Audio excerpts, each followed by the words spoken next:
News 7 Tamil, பொறுப்பும் பொது நலமும். சுற்றுலாங்கிறது ரெண்டு ரீசன்ஸ்க்காக ரொம்பவே முக்கியமான விஷயங்க. சுற்றுலா மூலியமா நம்ம இருக்கிற ஊரை பெட்டரா நம்ம தெரிஞ்சுக்கலாம். இன்னொன்று, இது ஒரு பெரிய ஸ்ட்ரெஸ் ரிலீஃப்னு சொல்லலாம்.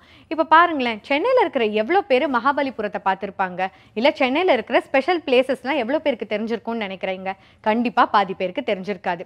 இதை பற்றி தான் தீர்வுகள் நிகழ்ச்சியில் திரு லேனா தமிழ்வாணன் அவர்கள் பேச போகிறாங்க. பார்க்கலாம்.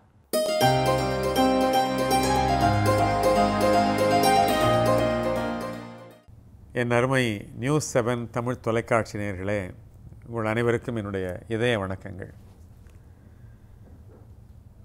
இந்தியராக பிறந்ததற்காக நீங்கள் பெருமைப்படுகிறீர்களா என்கிற கேள்வியை என்னிடத்திலே சில வெளிநாட்டவர்கள் முன்வைத்திருக்கிறார்கள். அவர்களுடைய எதிர்பார்ப்பு என்னவென்றால், ஒருவேளை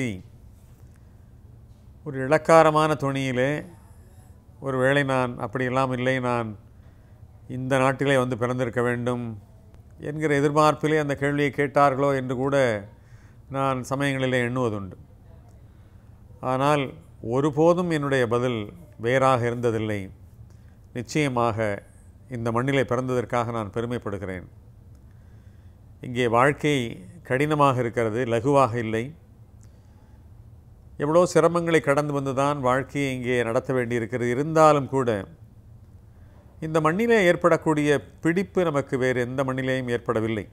வெளிநாடுகளுக்கு போகலாம், பார்க்கலாம், இருக்கலாம், சுற்றலாம், கொஞ்ச நாள் இருக்கலாம். அதற்கு பிறகு நமக்கு தாய் வீடு, தாய் நாடு தேடி வந்து விடுகிறது. எதற்காக இதை சொல்கிறேன் என்று சொன்னால்,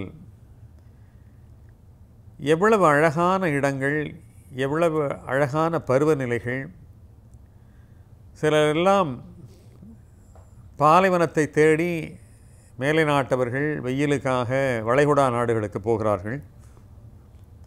வளைகுடா நாடுகளிலே வெயிலை சந்திக்கிறவர்கள், மணல் பரப்புகளை சந்திக்கிறவர்கள் பனிப்பிரதேசங்களை நோக்கி போகிறார்கள். இன்னும் சிலர் தங்களுடைய உள்ளத்து ரசனைகளுக்கு ஏற்ப சோலைகளை நோக்கி, பாலைகளை நோக்கி போகிறார்கள். ஆனால் இந்தியாவிலே பிறந்தவர்கள் எந்த வெளிநாட்டிற்கும் போக வேண்டியதில்லை. எல்லாமே இந்த நாட்டிலே இருக்கின்றது. கேரளா, அந்தமான் போன்ற சோலைவனங்கள், ராஜஸ்தான் போன்ற பாலைவனங்கள், பனிப்பிரதேசங்கள், செமி டெசர்ட்ஸ் என்று சொல்லப்படுகிற அரைப்பாலைவனங்கள், வறண்ட பகுதிகள் எல்லாமே இந்த மண்ணிலே இருக்கின்றன.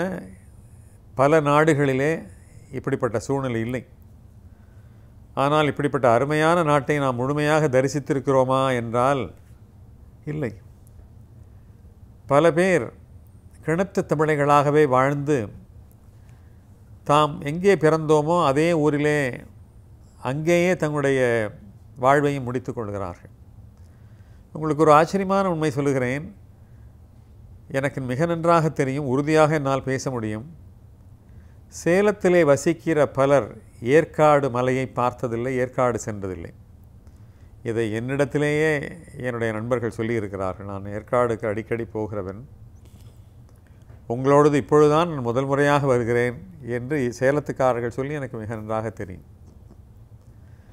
மிக அருமையான பருவநிலை, தாங்கக்கூடிய ஒரு சீதோஷ்ணம்,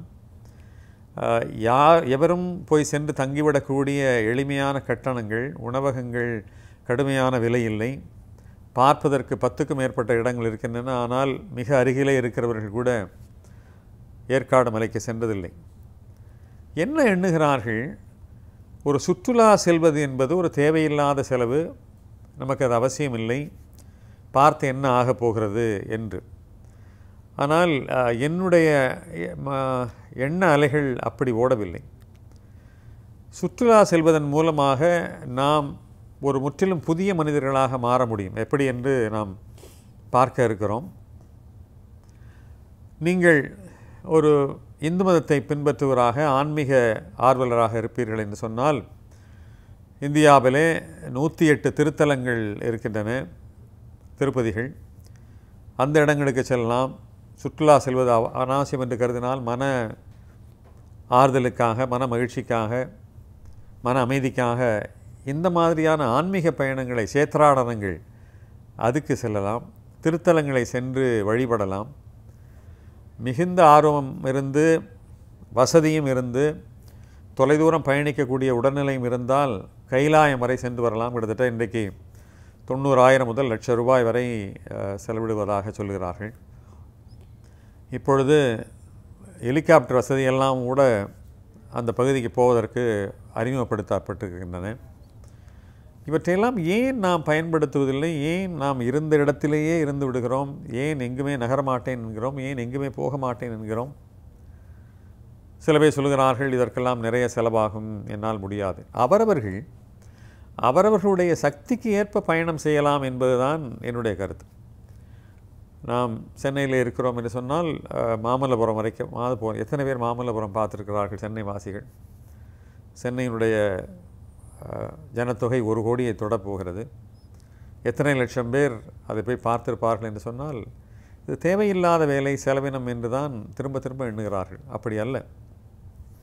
பயணங்கள் போகிற பொழுது நாம் முற்றிலும் மகிழ்ச்சி நிறைந்த மனநிலைக்கு மாறுகிறோம். அடியோடு புதிய சூழல் நமக்கு ஒரு புதிய புத்துணர்வை தருகிறது.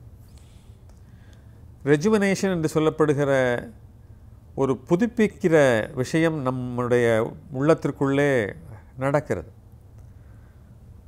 எப்படி இதய அடைப்புகளோ அதே போல் மன அடைப்புகள் என்று ஒன்று இருக்கிறது. எதற்காக நாம் செல்ல வேண்டும்? தேவையற்ற வேலை இதெல்லாம் சுற்றி பார்ப்பதா? என்ன விளையாடுகிறீர்களா? இதற்கெல்லாமா எனக்கு நேரம் இருக்கிறது? அதெல்லாம் அவசியம்தானா என்கிற பார்வையுடையவர்களாக இருக்கிறார்கள். இந்த மரத்தடி சாமியார்களைப் போல எந்த இடத்திற்கும் போகாமல் அங்கேயே இருந்து அங்கேயே தங்களுடைய வாழ்வை முடித்துக் கொள்வது என்பது இந்த மண்ணிலே பிறந்தவர்கள் அப்படி செய்யக்கூடாது என்பது தான் என்னுடைய கருத்து. என்று சொன்னால் அருமையான மண், அருமையான நாடு. ஒன்றை ஒப்பிட்டு சொல்லுகிறேன். அமெரிக்கர்கள் தங்களுடைய நாட்டை 3 முறை குறைந்தபட்சம் வலம் வந்து விடுகிறார்கள்.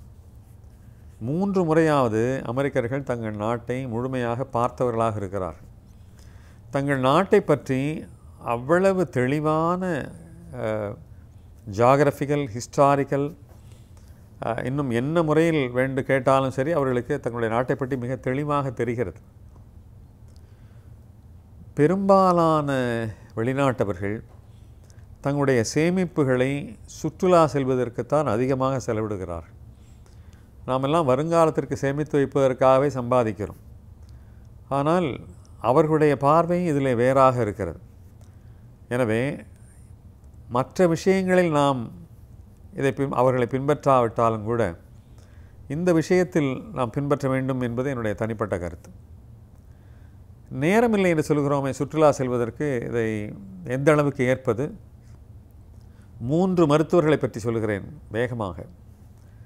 வட சென்னையில் ஒரு மருத்துவர், ஃபிசிஷியன் என்று சொல்லப்படுகிற உடல்நல மருத்துவர், வருடத்திலே 2 மாதங்கள் தன்னுடைய குடும்பத்தோடு புறப்பட்டு போனால் தொழிலை பற்றி சிந்திக்கவே மாட்டார். அவர் பார்க்காத நாடுகள் இல்லை என்று சொல்லலாம். திரும்ப திரும்ப ஒரே நாட்டை, ஒரே பகுதியை திரும்ப திரும்ப வலம் வருவார். இன்னொரு மருத்துவர் இருக்கிறார். அவர் ஒரு இதய மருத்துவர். தன்னுடைய மனைவியோடு புறப்பட்டு சென்று பார்க்காத இடங்களெல்லாம் வலம் வருகிறார். ஆனால் அவருடைய சென்னையில் அவருடைய அப்பாயின்மெண்ட் கிடைப்பது என்பது அவ்வளவு கடினமான காரியம். அப்படியானால் எல்லோருக்கும் வாழ்க்கையிலே, வழக்கமான வாழ்க்கையிலிருந்து மாற்றம் தேவைப்படுகிறது. 3 மருத்துவர்களை பற்றி சொன்னேன். அதில் 2ஐத்தான் சொல்லியிருக்கிறேன். 3வது மருத்துவர் ஒரு பல் மருத்துவர், எனக்கு தெரிந்தவர். அவர் ஞாயிற்றுக்கிழமை என்றால் தன்னுடைய குடும்பத்திற்காக மட்டும்தான், என்ன காரணம் தொட்டும் வேறு வேலைகளிலே தன்னை ஈடுபடுத்திக் கொள்ள மாட்டார். தன் தொழிலையும் கவனிக்க மாட்டார். குடும்பத்தினுடைய விருப்பம் என்னவோ அதன்படி செயல்படுவார். குடும்பத்தினை அழைத்து கொண்டு வெளியிலே போவதோ அல்லது குடும்பத்தோடு வீட்டிலேயே இருப்பதோ, அவருடைய பிள்ளைகளோடு விளையாடுவதோ, அவர்களோடு ஒரு சிறு பிள்ளையாக மாறி அவர்களோடு அந்த நேரத்தை செலவழிப்பதோ என்று வாழ்க்கை பார்வையை மிக தெளிவாக அமைத்து கொண்டிருக்கிறார்கள். 3 மருத்துவர்கள் நேரமில்லாதவர்கள், படுபிசியான மனிதர்கள். ஆனாலும் அவர்கள் தங்களுடைய குடும்பத்திற்காக நேரம் செலவழிக்கிறார்கள், சுற்றுலாவிற்காக நேரம் செலவழிக்கிறார்கள் என்று சொன்னால் இது ஒரு மனோபாவத்தை தானே காட்டுகிறது. எனவே நேரமில்லை என்று சொல்வதோ, இது அதிகமான செலவினம், இது தேவையில்லை என்று சொல்வதோ பொருந்தவில்லையே. ஒரு மன மாறுதலுக்காக, புத்துணர்ச்சி பெறுவதற்காக, மன மகிழ்ச்சிக்காக அவசியம் சுற்றுலா செல்ல வேண்டும். அதற்காக நாம் நேரம் ஒதுக்க வேண்டும். அதே போல் சற்று இன்னும் கொஞ்சம் வசதி இருந்தால் கொஞ்சம் வெளிநாடு பார்ப்பதை பற்றி கூட நாம் பரிசீலிக்கலாம். அதன் மூலமாக வாழ்க்கையினுடைய பார்வையே மாறிவிடும். நான் ஏற்கனவே சொல்லியிருக்கிறேன், என்னுடைய வாழ்க்கை பார்வையை மாற்றியவை பல அம்சங்கள் என்றாலும் என்னுடைய வெளிநாட்டு பயணங்கள் என்னை நிறைய மாற்றியிருக்கின்றன. வாழ்க்கை பார்வைகள் மாறினால் நம்முடைய வாழ்க்கை தரம், நிலை, நம்முடைய பேச்சு, பண்பாடு, செல்வ நிலை எல்லாமே மாறும். நாம் பேசுகிற விதமே ஒரு தரம் வந்துவிடும். மற்றவர்களை காயப்படுத்தாமல் எப்படி நம்முடைய காரியத்தை ஆற்றிக்கொள்வது என்பதையெல்லாம் நாம் கண்கூடாக பார்க்க முடியும் மேலை நாடுகளில். அவ்வளவு அழகாக அதை சொல்லித்தரக்கூடிய இடங்களுக்கு எல்லாம் போக இந்த இயற்கை அல்லது நம்புகிறவர்கள் இறைவனை காரணமாக சொல்லலாம். என்ன அழகான படைப்புகள் உலகெங்கும் இருக்கின்றன, ஏன் இந்தியாவிலே இருக்கின்றன, என்ன அருமையான விஷயங்கள் எல்லாம் இருக்கின்றன. இவற்றையெல்லாம் பார்க்காமல் எப்படி நாம் இந்த பூவுலகில் பிறந்து எதையுமே காணாமல் எப்படி புறப்பட்டு போவது? இதில் எனக்கு உடன்பாடு இல்லை. எனவே நான் ரொம்ப வலிமையாக உங்களுக்கு சிபாரிசு செய்ய விரும்புவது, மன மகிழ்ச்சிக்காகவும் புத்துணர்ச்சிக்காகவும் புதிய வாழ்க்கை பார்வைகளை கற்றுக்கொள்வதற்காகவும் நம்முடைய வாழ்க்கை பார்வைகளை மாற்றிக்கொள்வதற்காகவும் நாம் அவசியம் சுற்றுலா செல்ல வேண்டும்.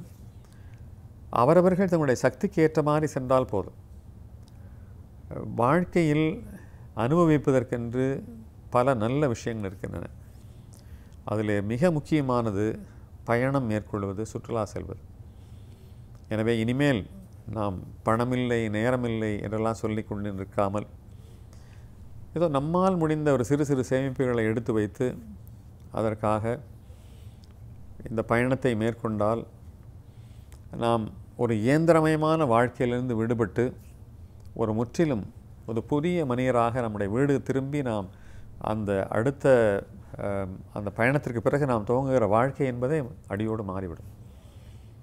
எனவே இப்படிப்பட்ட பார்வையோடு நாம் சுற்றுலா என்பதை அவசியமான விஷயமாக கொண்டு இயன்ற இடங்களுக்கு நாம் சென்று வருவோம். நம்முடைய வாழ்க்கை பார்வைகளை மாற்றிக்கொள்வோம், நம்மை நாம் புதுப்பித்துக் கொள்வோம், புத்துணர்ச்சி மிகுந்த மனிதர்களாக மாறுவோம். மீண்டும் சந்திப்போம் நண்பர்களே.